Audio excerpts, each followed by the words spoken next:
Hey, I'm Peter, and today we're going to be building this table. Okay, so here are the materials I purchased to build this platform. We've got a 2 foot by 4 foot sheet of 1/2 inch birch plywood. We've got two 4 foot 1 by 4s. These are just standard kind of whitewood, pine.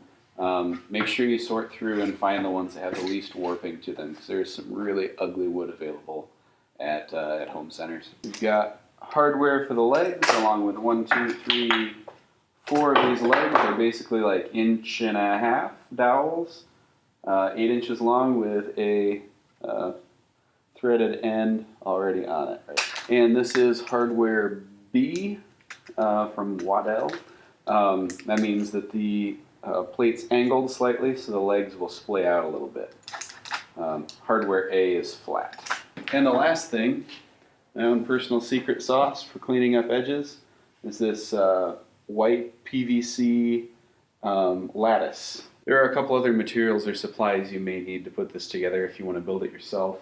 You'll need a drill, some kind of straight edge for marking out the pieces, as well as some kind of saw to cut. I'm going to be using a circular saw this time.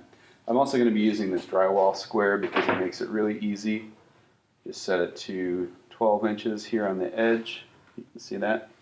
And then mark on the far side here.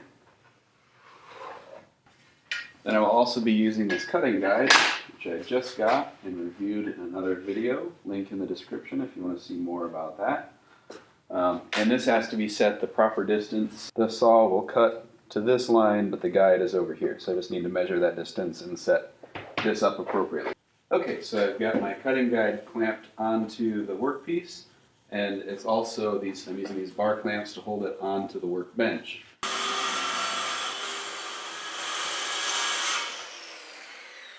Cut this to length. I'm making mine 32 inches long, so I measured that out and used a square and a straight edge to make sure that line is accurate. Piece of sandpaper, clean up this edge a little bit. If I had a orbital palm sander, I'd use that, but I don't. At this point, you might say, Peter, aren't you going to put finish on that? And I say, you know, I thought about it, but no. It's just holding up my computer. It's not going to be exposed to any moisture, no weather. It's going to be used inside. I'm going to leave it unfinished. I like the way the wood looks. The next step is cutting the support pieces to length. So we just need a piece cut to go in the middle. 5 inches exactly. Just double check here. 5 inches exactly. All right. 5 inches here. Make it square.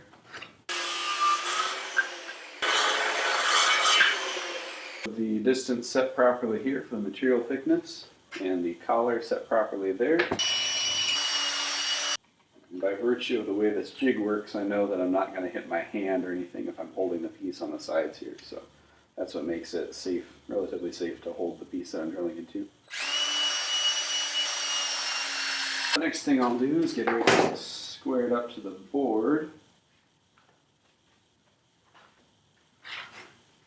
This material thickness, we will need 1 1/4 inch. It's softwood, so I'm using coarse thread.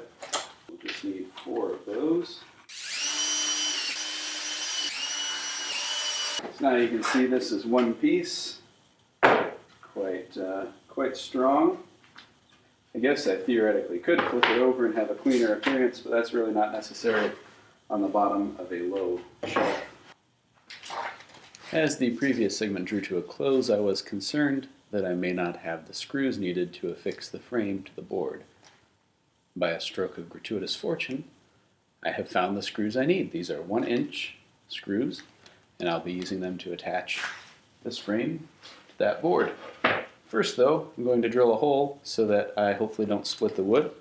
I have marked the depth that I want with a piece of gaffer's tape, and that will help me gauge how deep to drill without going all the way through. Let's go. As you can see, I have clamped the workpiece down to the workbench to keep things from wibbling about, and I have inserted said drill bit into my favorite little old drill.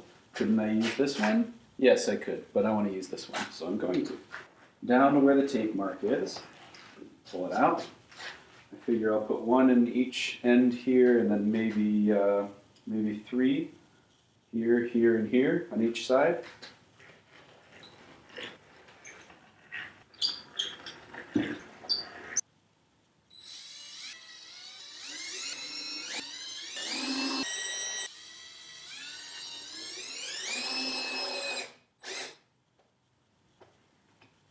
And there you have it. Now it is fully affixed, much more rigid than it had been. Last two steps will be putting that edge banding, the PVC bit I talked about earlier, around the edge, as well as putting the legs on. So here is where we will put the edge banding on. This is all I had left over from an 8-foot piece, so that was just about perfect. So I just held it up and marked and then cut it off. I did both of the long sides first and then stacked them up on top to measure for the end pieces. I'll be using this 2-part 5-minute epoxy. Use this stick to mix it together and smear it right on here. But I had this with me right here, so I'm going to use it. So I clamp it down with some gaff tape. Use painter's tape if you wanted to. Wouldn't recommend duct tape. My key right now is to try to get it flush on top. It's going to hang past the bottom about 1/4 inch. I think it would help to have it anchored down here, at least periodically. But really the key is on top, having a good pressure holding it on that way. Pull or push down pretty hard and then pull it across. This tape doesn't have much stretch to it, so it does a pretty good job of holding the material tightly together. Okay, this brush may not have been the greatest choice. I think last time I used this technique I used a foam brush, like a foam paint brush. That seemed to work okay. Right there. All right.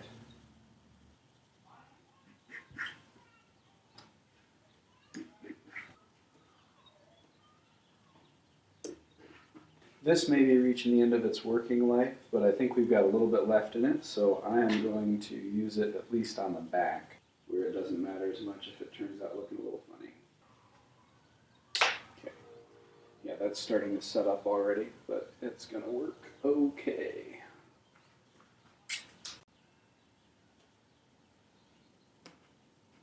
The last side left to do is here. It's going to be just a touch tricky.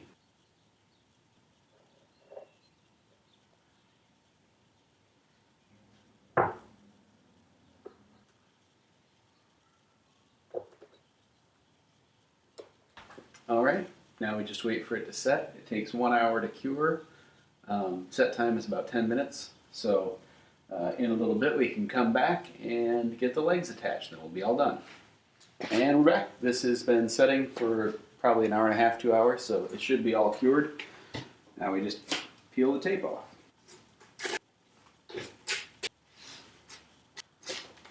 There were a few spots where the tape seemed to pull up a little bit of the wood, so maybe painter's tape would be a better choice, but gaff tape is good for everything, so that's why I used it. Anyway, painter's tape for the win.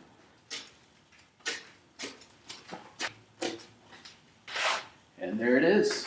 One nicely constructed platform with clean edges around the side.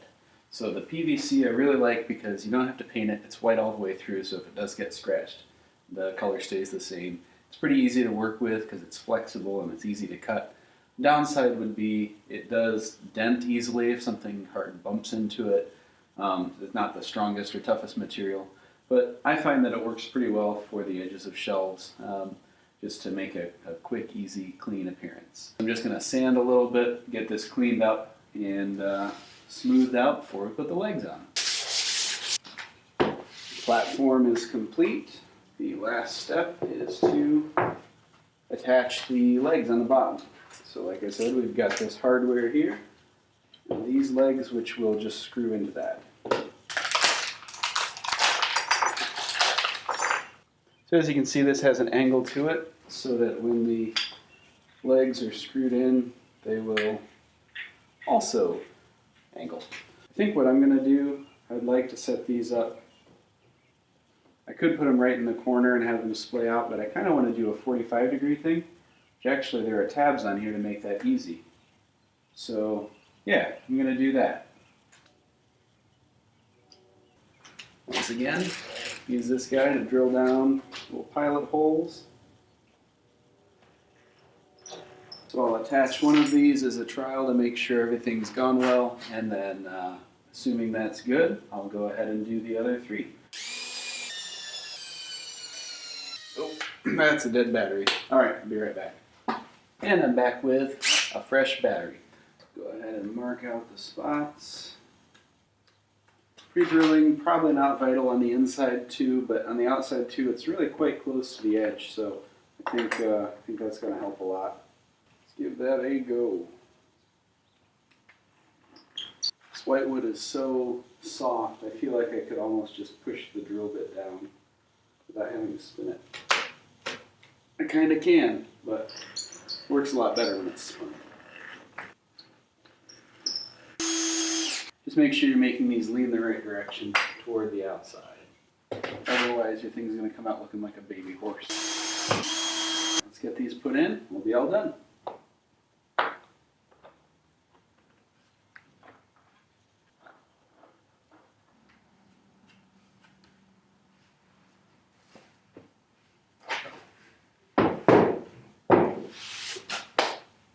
And there you have it. So like I said, I'm going to use this to hold my computer up so it's a little easier to reach from when I'm sitting at my desk. You could use the same design for an end table if you put longer legs on, which you can get longer of the same type of legs, or any kind of light duty table or a little shelf. So if you decide to make one with this design, go ahead and comment with a link to the picture, because I would love to see that. Thank you so much for watching. Give me a thumbs up if you liked the video, give me a thumbs down if you didn't like the video, and click subscribe if you want to see more. Some will be woodworking projects like this, or they might be just other things, projects I'm working on. I'd love to have you follow along as I do things that I find interesting, and I hope you do too. Have a great day.